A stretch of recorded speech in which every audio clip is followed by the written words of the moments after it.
It all comes down to this. The last football game of the year until August. Super Bowl 58.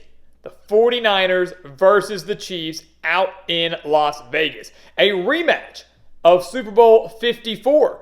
A game where the Chiefs trailed by 10 with under 8 minutes left, but battled back to win the game at 31-20.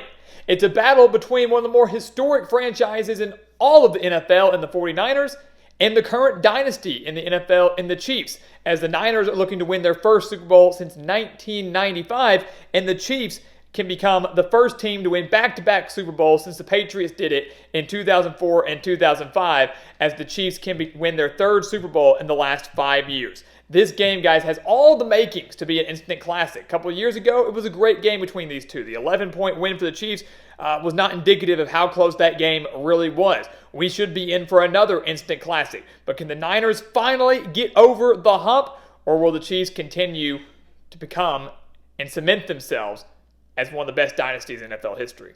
So welcome back to the Gridiron Expert, guys, here with our Super Bowl 58 prediction. Just a few days away now from the big game on Sunday. As always, please continue to like, comment, subscribe, share our videos, and check out everything down in the description below, including our website, thegridironexpert.com. We have exclusive spread picks over there, exclusive content over there. So much stuff to help you get through this offseason, so many tools that will help you in the next season, because, guys, football season, the 2024 season, will be here before we know it. So do not miss out on that. The link for everything down in the description below. And become a member of our GE Nation, as we are here to talk, break down, analyze, predict football with you 24/7, 365 right here on our channel. So let's dive into this game, guys. Again, we talked about the history. The 49ers have been so close in recent years. They lost to the Ravens in Super Bowl 47. They lose to the Chiefs in Super Bowl 54. They've been to multiple NFC Championship games between then and haven't won, including, what was it, last year? They got destroyed by the Eagles. They had an opportunity to get there. So the 49ers have been close, haven't been able to get over the hump. The Chiefs certainly have with Andy Reid and Patrick Mahomes continuing to try to make himself a case to become one of the greatest quarterbacks of all time. I would certainly put him in my top 10 already, but he's nowhere near the greatest of all time. Leave that up for the discussion down in the comments. But still has a long way to go, in my opinion, until he can take down Tom Brady for that title. But we'll take down the offense first. We'll talk about that. We'll start with the 49ers, since they're the designated road team in this game. You could argue that the 49ers own the offensive edge in every category except for quarterback and tight end. And even the tight end argument can be close. George Kittle, one of the best tight ends in the entire league. That battle between him and Kelsey is going to be phenomenal to watch. But obviously, you look everywhere else. I would give the edge at running back to the San Francisco. Christian McCaffrey has rushed for over 1,400 yards this year and 14 touchdowns. In their 2 playoff games, he's rushed for 188 yards and 4 touchdowns. Has also put up over 500 reception yards on the year with 7 reception touchdowns. And McCaffrey's one of those guys that can beat you in every aspect. He can certainly torch you on the ground, and the Chiefs, as we know, throughout the year has struggled in stopping the run, but he's also a very dangerous threat out of the backfield as a pass catcher. So he's the kind of the X factor, I think, for the 49ers in this game.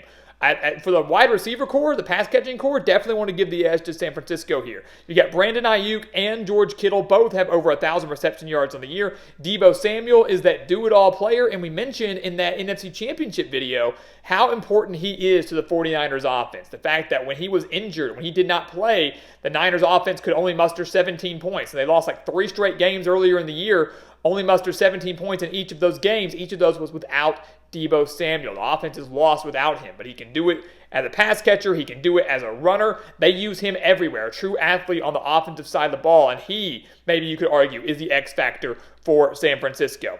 So the pass catching core is great. The running back core is great. Really, this is going to be a game that comes down to Brock Purdy, right? All eyes will be on him. Some say he's overrated. Some say he's elite. Some say he's right in the middle. Leave that up to you. But so far, statistically, he's been pretty dang good this year. For 4,200 yards, 31 touchdowns. In their 2 playoff games, he's thrown for over 500 yards and 2 touchdowns, just 1 interception. But the biggest thing is obviously to not get rattled. Not get rattled in the moment.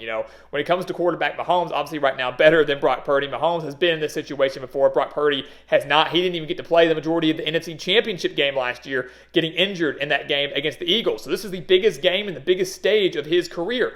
And the biggest thing for the 49ers offensively, you've got to get off to a fast start. If you look at what they've done in their 2 playoff games against the Packers, the 49ers went scoreless in the first quarter, didn't score until 8:42 remaining in the second quarter, and they trailed by 7 entering the fourth before scoring 10 fourth quarter points.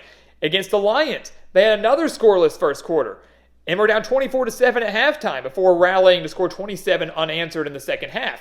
Look, that's great and all, but you can't do that against the Chiefs. You get yourself down 24-7 to Kansas City, the game's over. You find yourselves down 14 points or so entering the fourth quarter against Kansas City, it's over. So the 49ers can't have a scoreless first quarter unless their defense holds Kansas City scoreless.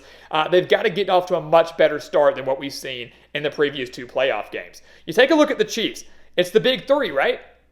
It's Patrick Mahomes, it's Travis Kelce, and Taylor Swift. That's the big three. That's what's been a major reason for their success so far this year. Of course, all eyes, I'm sure, will be on Taylor Swift, assuming she can even get to the game. I think she has a concert in Japan or something the night before. Anyways, that's not what we're here to talk about. Mahomes has been phenomenal per usual. Always solid in the playoffs. 4 touchdowns, 0 interceptions, 718 yards in their 3 playoff games so far this year. Travis Kelce has been outstanding as well. One of the best tight ends in the league. Actually, I would say he is the top tight end in the league currently. 3 touchdowns in the playoffs so far. Was perfect in the AFC Championship game. 11 receptions on 11 targets for 116 yards against Baltimore. Rashee Rice has really come onto the scene as the top wide receiver threat for Patrick Mahomes. But outside of Kelce and Rice, there isn't much there for the Chiefs.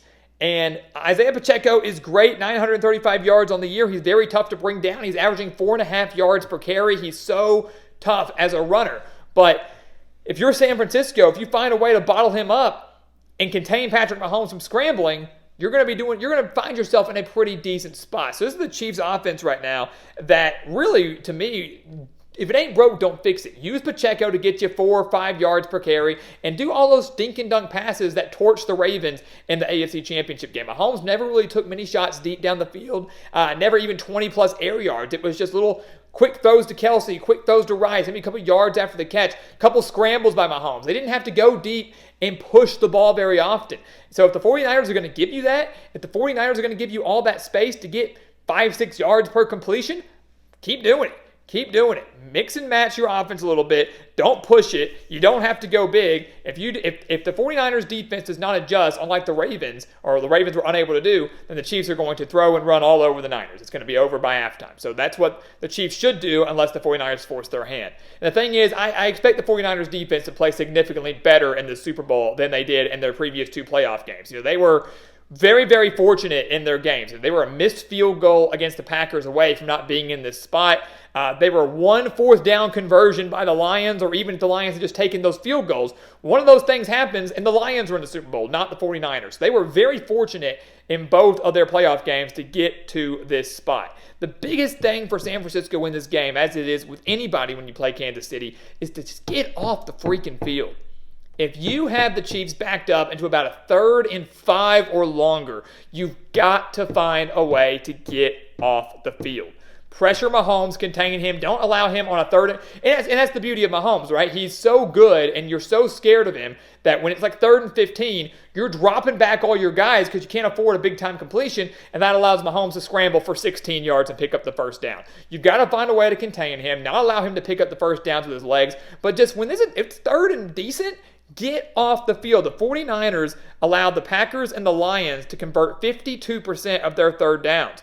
In the regular season, the 49ers were only allowing opponents to convert on 40.9% of 3rd downs. So they've got to get back to that regular season defense, the one that scared people, that frightened people. You've got to find a way to get back to that, get the Chiefs off the field, and give your offense as many opportunities as possible to either hang with Mahomes or to get so far ahead and force Mahomes' head to battle back from a deficit. That's what you've got to do if you're the 49ers defense. Look, you've got dogs, man. You've got Fred Warner, you've got Dre Greenlaw, you've got Chase Young, Nick Bosa, Javon Hargrave. You've got the guys, you've got the front 7 to pressure the Chiefs. You've got that ability to pressure Mahomes, to contain him in the pocket, and make the running game with Isaiah Pacheco a non-factor. You've got it, so do it.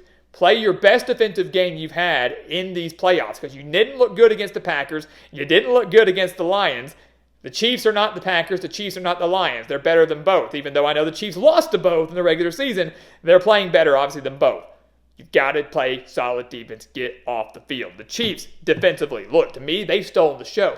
We like to sit here and talk so much about Patrick Mahomes and the offense, and rightfully so. But if you've watched the Chiefs, especially in this playoff run, you realize that this defense is the reason for their success. In the playoffs, they have 11 tackles for a loss, 6 sacks, and 4 takeaways just in the playoffs alone. They have not allowed over 24 points in a single playoff game. They're only allowing 13.7 points per game in these playoffs. Held the Dolphins and that electric offense to 7. Held Baltimore at home to 10. Even though both teams had horrible play calling, the Chiefs found a way to slow them down and to limit them. Two of the better offenses in the league this year were practically non-existent against this Kansas City defense. The question is, can the Chiefs do it one more time? Can the Chiefs do it one more time, turn in one dominant defensive performance to clinch another Super Bowl? And if I'm the Chiefs, if I'm Andy Reid and I'm this coaching staff, I am pressuring the heck out of Brock Purdy. He's been playing good ball, but as we mentioned, this is the toughest test and the biggest stage that he has seen in his young career. He's going to be a little nervous coming out, as would anybody in their first ever Super Bowl. Get after him, pressure him, make him nervous, force him into some bad throws, get some sacks, force the 49ers into second and third and long situations, ones that I don't have faith in Brock Purdy picking up as I do Patrick Mahomes. So that's what you got to do if you're the Chiefs, right? Pressure the heck out of Brock Purdy, make him extremely uncomfortable, make him push the ball down the field. Don't allow the 49ers to get yards after they catch. Some quick slants that turn into 20-yard gains. Allowing Christian McCaffrey to take a screen out of the backfield and turn that into 15 yards instead of a 2-yard gain. Find a way to make sure to push Brock Purdy down the field, not allow those speedy receivers to pick up extra yardage. That's what you've got to do if you're this Chiefs defense. So pressure and getting tackles. Just getting tackles.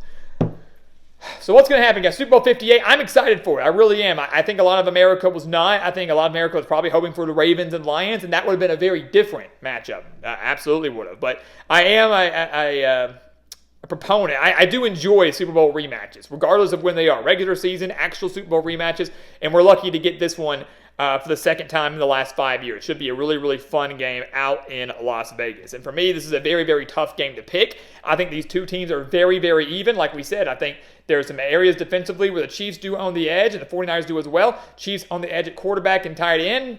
49ers on the edge at running back and wide receivers. I mean, it's a pretty even game here. It's a legacy game for the Chiefs, obviously. It's a put-up-or-shut-up game for the 49ers that have been so close, been unable to get over the hump, and a put-up-or-shut-up game for Kyle Shanahan, who has been so close multiple times and still cannot get over the hump. Can he finally get that elusive Super Bowl victory?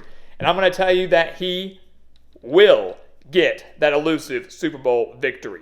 It's a tough way to lean, guys. I mean, I really think this game could go either way. Vegas believes it can go either way, about a point and a half favorite in favor of the 49ers. I'm going to go with San Francisco here. I think that defense just enough to slow down the Chiefs. I do have faith in the 49ers. If they stick to what's been working, if they go out there and run the ball and remain true to their identity, something that the Dolphins did not do, something that the Ravens a couple weeks ago did not do. If they stay true to their identity, they will wear down the Chiefs and they will get this Super Bowl victory. It will be insanely close, but the 49ers will win a thriller. They will get revenge over their Super Bowl 54 loss just about 5 years ago, and the 49ers will become Super Bowl champions for the first time since 1995. Get ready, guys. It's going to be an epic, epic game. We'll be back on Monday with a recap of the game and then transitioning to off-season coverage. Super Bowl 58, taking the Niners over the Chiefs. Leave your thoughts and comments and predictions down below, and let's get ready for a massive Super Bowl Sunday, the last game of the year. So, guys, as always, thank you so much for watching us here at the Gridiron Expert on YouTube. Make sure to continue to like, comment, subscribe, share our videos, and check out everything down in the description below, including those expert picks, our website, thegridironexpert.com. So much exclusive content over there. Go check it out. Become a member of our GE Nation today. And once again, as always, thank you so much for watching, and we'll see you next time right here on the Gridiron Expert.